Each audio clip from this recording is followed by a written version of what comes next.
This is the Lord that creates evil. And when you get to looking at that thing, how the Lord can create evil, part of the reason is because he's given you free choice. There has to be an opposing force in order for you to have choice A or choice B. There has to be two different choices. You have a choice between good and you have a choice between evil. Well, evil personified as Satan and good personified as God. All good things come from above.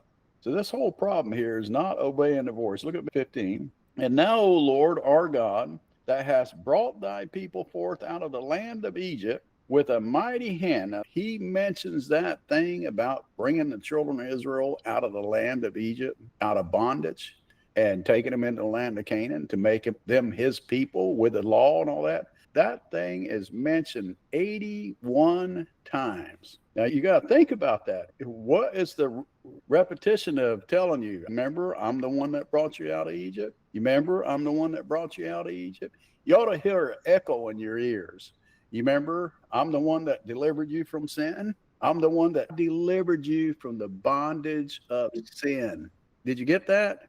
You're no longer in bondage to sin. I don't care what you did yesterday. I don't care what you did a minute ago. You're not in bondage to it. God cut away all bondage to sin.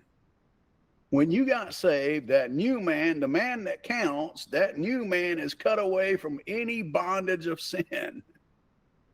And God no longer charges that to you. You talk about a blessing right there, and you take that thing into the spiritual realm.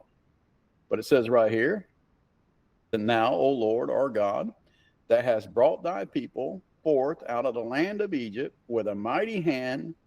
You sit there and think about it. He brought you out of this world, and with a mighty hand, he made a circumcision made without hands. Look what it says.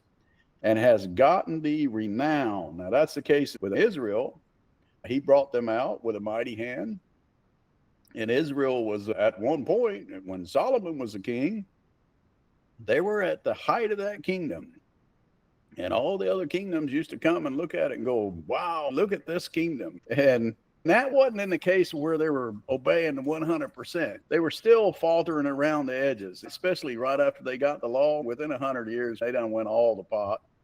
And then it took another 400 or 500 years for them to get things right. And David comes in here and things turn better. David's a man after God's own heart. And then Solomon comes in, and then it's a train wreck from there. Then you have a couple other kings like Josiah, and you got the Hezekiah that comes up. They're pretty good kings. But beyond that, those kings are just evil.